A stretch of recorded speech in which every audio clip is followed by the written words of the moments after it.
नमस्ते, आप सभी का स्वागत है मेरे इस चैनल में चिराग एस्ट्रोलॉजी। और हम बात कर रहे हैं गुरु की जो इफ़ेक्ट्स हैं, गुरु का जो फल है उसकी, और वो फल कहाँ बदल रहा है। तो गुरु राहु का एक चांडाल योग चल रहा है मेष में, और उस पे मैंने ऑलरेडी वीडियोस बनाए हैं। और हम बात करेंगे कि राहु गुरु का ये कॉम्बिनेशन जो है, ये चांडाल योग जो है, वो ब्रेक होने जा रहा है 30 अक्टूबर को। 30 अक्टूबर को राहु ट्रांजिट कर रहे हैं तो गुरु अकेले रह जाएंगे। सो गुरु जहाँ अकेले होंगे वहाँ फिर आपको क्या फल मिलेंगे। तो 30 अक्टूबर के बाद से गुरु मई की फर्स्ट मई 2024 तक मेष में ही रहेंगे, और वो आपको बहुत अच्छे फल देंगे क्योंकि गुरु नेचुरली शुभ ग्रह हैं। अब आपको पता नहीं है, हम बात कर रहे हैं कन्या लग्न और राशि के लिए। तो कन्या लग्न और राशि वालों के लिए ये पता होना चाहिए कि मेरी राशि कन्या है, मेरा लग्न कन्या है। अगर आपको पता नहीं है तो आपको वो मेरा एक वीडियो है कुंडली कैसे देखें पार्ट 1 सिर्फ देखिएगा। ड्रॉ करके मैंने बताया है और समझाने की कोशिश की है, आपको क्लियर हो जाएगा। तो वो वीडियो आप देखिएगा, फिर कोई भी वीडियो देखिएगा। सो आपको आपका चार्ट पता होना चाहिए तो आप सही दिशा में सही बात समझ पाए। सो गुरु यहाँ पर 30 अक्टूबर के बाद अकेले रहेंगे कन्या लग्न और राशि के लिए। तो वो स्थान आपका जो है कुंडली का अष्टम भाव है। 8वां जो स्थान है कुंडली का वो बहुत इम्पोर्टेंट है, क्योंकि अष्टम भाव जो है वहाँ पर गुप्त धन है, गुप्त विद्याएं हैं, गुप्त रोग है, पैतृक संपत्ति है, पितृ हैं, सब कुछ है। और वहाँ पर गुरु राहु चल रहे हैं और वो राहु वहाँ से दूर हो जाएंगे। अच्छा, गुरु राहु कॉम्बिनेशन पे मैंने ऑलरेडी वीडियो बनाए हैं चांडाल योग पे, तो वो भी आप देख लीजिएगा कि ये अभी जो गोचर में गुरु राहु का योग है वो, और गुरु राहु चांडाल योग के मैंने अलग से कि वो इफ़ेक्ट क्या करते हैं, गुरु राहु चांडाल योग आखिर है क्या, तो उस पर भी मैंने बहुत पहले वीडियोस बनाए। तो आप वो भी देखिएगा तो आपको समझ में आएगा कि ये क्या इफ़ेक्ट्स, और अभी आप वो समय झेल रहे हैं, आपके जीवन में वो हो रहा है, तो ज़्यादा वो आपको समझ में आएगा उसका इफ़ेक्ट। सो 30 अक्टूबर से 1 मई के बीच में यहाँ पर गुरु अष्टम भाव में आपको जो फल देंगे वो क्या है। तो आपके अष्टम भाव में गुरु है, तो आपके जीवन में अब तक जो असमंजस चल रही थी, आप बहुत समय से परेशान थे बिकॉज राहु भी था वहाँ पर, तो आप सही दिशा नहीं पकड़ पा रहे थे कि मुझे ये, जैसे गुप्त विद्या है, आपको लगता है कि मुझे ये सीखना चाहिए, मुझे वो सीखना चाहिए, राहु है, तो वो आपको विदाउट स्पिरिचुअलिटी वाली चीज़ों में ले जाता है, जिसमें सिर्फ और सिर्फ मंत्र तंत्र का ऐसा प्रयोग है जो बेनिफिशियल नहीं है, खुद के लिए भी दूसरों के लिए भी। अब राहु हट जाएगा तो गुरु वहाँ आपको ज्ञान देगा कि भाई ये मत करो। अब तक भी कह रहा है वो, लेकिन बिकॉज ऑफ राहु कॉम्बिनेशन आप उस दिशा में सुन नहीं पा रहे हैं, सोच नहीं पा रहे हैं। अब गुरु अकेले हैं, बोलेंगे भाई अब सुनो, ये सारी चीज़ें जो आप सोच रहे हो वो आपके लिए सही नहीं है। आपको स्पिरिचुअल होना है तो ये पॉजिटिव मार्ग है, सही दिशा है, ये पूजा पाठ है, ये कीजिए जिससे आपको भी तकलीफ नहीं होगी, आपको भी कोई नुकसान नहीं होगा, और सामने वाले को भी नहीं होगा। तो वो चीज़ आपको समझनी पड़ेगी। तो गुरु यहाँ आपको इंडिकेशन देंगे, आपके अंदर से आवाज़ आएगी कि ये करो ये मत करो, उसको फॉलो करना। क्यों आएगी हम बाद में बात करेंगे। सो एक चीज़ ये हो गई, आपका ये अष्टम भाव है वो पितरों का है, तो पितृ आपको सपोर्ट करेंगे। कैसे सपोर्ट करेंगे, यानी पितरों की कोई प्रॉपर्टी है जो आपके हिस्से में अभी तक आई नहीं है तो वो आ जाएगी, उसमें कुछ डिस्प्यूट्स हैं तो वो हल निकलेंगे। उसमें अगर आपके नाम से कुछ नहीं है और आपका हक है वो नाम आएगा।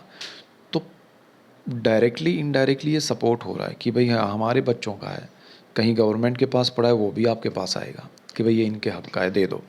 सो एवरीवेयर जहाँ पर आपका पैतृक संपत्ति है वहाँ आपका हक है तो वो आपको मिलेगा। तो पितरों के आशीर्वाद ही हुए।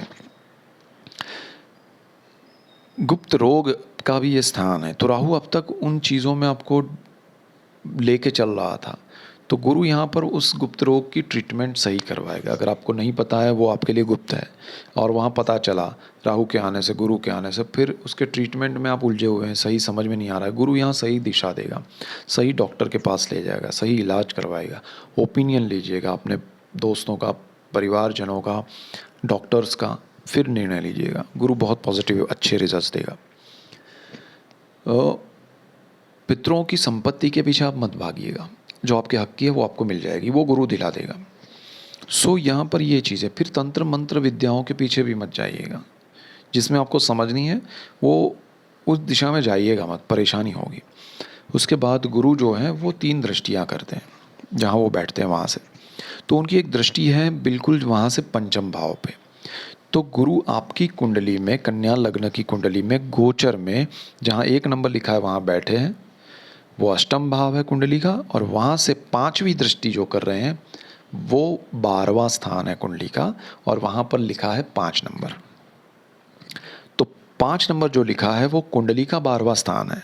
इसीलिए मैंने कहा कुंडली कैसे देखें, वो एक बार देख लीजिए, मैंने ड्रॉ करके बताया है, क्लियर हो जाएगा। तो 12वें स्थान में 5 नंबर लिखा है, गुरु की वहाँ दृष्टि पड़ रही है, 5वीं दृष्टि है। आपका 12वां भाव शुभ हो जाता है, व्यय भाव है, मोक्ष का है और विदेश का है। तो आपके जो खर्च है वो अब तक कहीं भी ऐसे ही हो रहे थे, बिना ज़रूरत के, बिना वजह के हो रहे थे, वो सारे सही दिशा में होंगे। पैसा मिलेगा आपको सही दिशा में, उसको डाइवर्जन मिलेगा, इन्वेस्टमेंट अच्छे हो जाएंगे।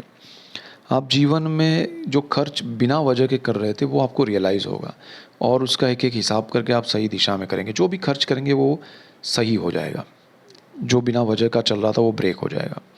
विदेश में आप रहते हैं, विदेश जाना चाहते हैं, विदेश घूमना चाहते हैं, विदेश में पढ़ना चाहते हैं, विदेश में रहना चाहते हैं, ग्रीन कार्ड चाहते हैं, वीज़ा चाहते हैं, चाहे आप डॉक्टर हैं, इंजीनियर है, हाउसवाइफ है, स्टूडेंट है, एनी प्रोफेशन, एनी वन, कन्या लग्न और राशि वाले, विदेश के मामले में आपको सुख, शांति, समृद्धि का अनुभव होगा।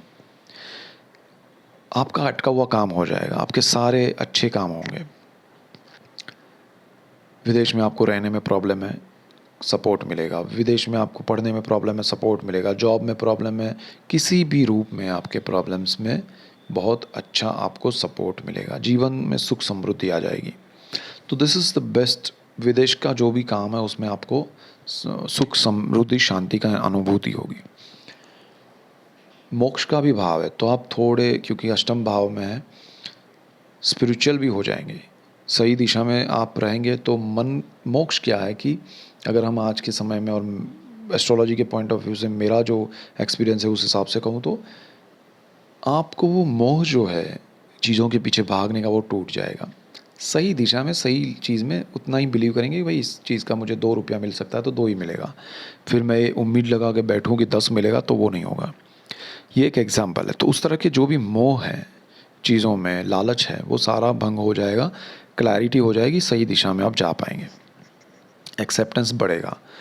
गुरु जो है उसकी एक दृष्टि बिल्कुल सामने जहाँ वो बैठता है वहाँ से सामने, तो सप्तम दृष्टि कहते हैं, 7वीं दृष्टि, और वो मेष में बैठा है इसलिए 7वें भाव पे 7 नंबर ही लिखा होगा।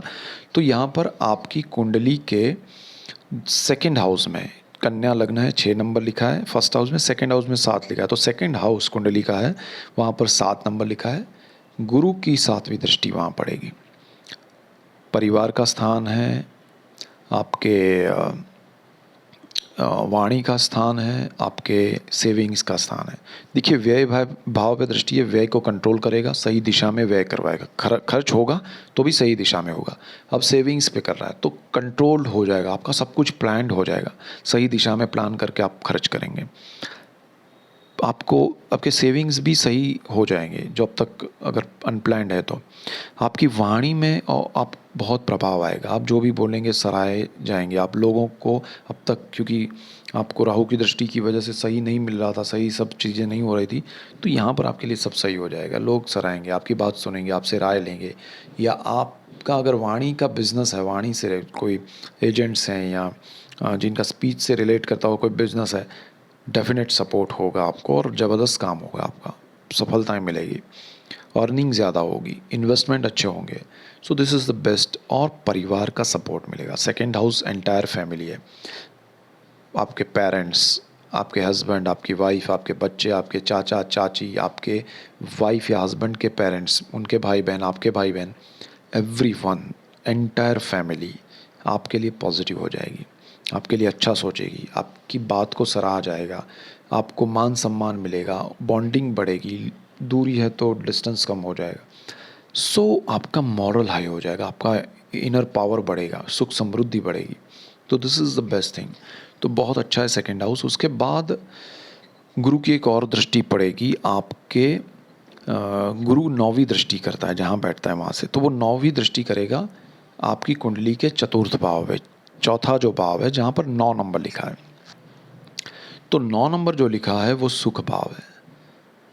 माता, ज़मीन, मकान, वाहन, सुख, आत्मा, हृदय, और वो गुरु का अपना घर है। 9 नंबर धनु राशि है, सजिटेरियस, गुरु उसका मालिक है और वो दृष्टि कर रहा है।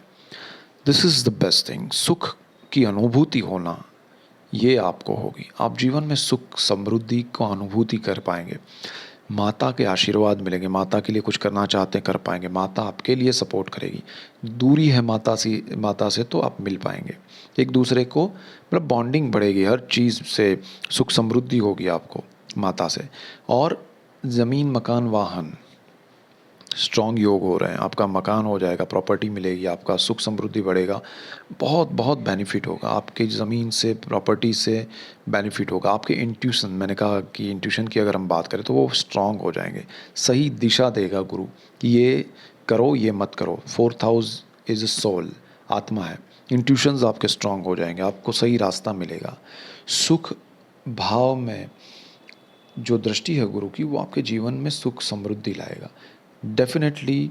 कन्या लग्न और राशि वाले अपना घर बनाएंगे, जिनका घर नहीं है, जिनका है वो बड़ा घर बनाएंगे, जिनके घर में रिनोवेट करना है तो वो बहुत अच्छे से रिनोवेट कर पाएंगे। एवरीथिंग एवरीथिंग, ज़मीन मिलेगी, प्रॉपर्टी आपकी कहीं अटकी हुई है, उलझी हुई है, उसके रास्ते निकलेंगे। पेरेंटल प्रॉपर्टी तो खास कर आपको डेफिनेट उसमें सॉल्यूशंस आएंगे, अगर कोई हर्डल्स हैं तो मिल जाएगी आपको। ज़मीन से बेनिफिट है, वाहन नया लेंगे हर चीज़ में, और आपका इनर पावर बढ़ेगा, आत्मा की शक्ति बढ़ेगी। तो गुरु इतना अच्छा रिजल्ट देने आ रहे हैं। तो अभी अक्टूबर तक जो स्ट्रेस है उसके बाद अच्छा समय आ रहा है। तो वो एक होता है कि अच्छा समय आ रहा है हमें पता ही नहीं है, एक होता है कि हमें पता है कि आगे समय आ रहा है लेकिन अच्छा नहीं है। यहाँ पर तीसरी चीज़ हो रही है कि हमें पता भी है और अच्छा समय भी है। सो ये समय में आप जो भी रिलेशन है, जो भी चीज़ें हैं, जो भी कर रहे हैं उसमें रिएक्ट कम कीजिए। मैंने पहले भी गुरु राहु चांडाल योग के वीडियो में भी कहा है कि रिएक्ट कम कीजिए, वो रिलेशन, वो समय वो बचा रहे, आगे चल के वो और अच्छा होने वाला है। So don't worry. सो आगे आपके लिए फ्यूचर अच्छा है और प्रोग्रेस है, सुख शांति है। जो पॉइंट्स मैंने बताया उसमें ध्यान रखना है, बाकी बहुत बढ़िया गुरु का ये इफेक्ट मिलने वाला है। सो हम राहु के ट्रांजिट पे भी वीडियो बाद में बनाएंगे। वक्री गुरु हो रहे हैं सितंबर में, उस पर भी मैं वीडियो बनाने जा रहा हूँ। सो बहुत अच्छा है। That's it for today. Keep watching Chirag's astrology. Thank you for watching. God bless you and good bye. Thank you.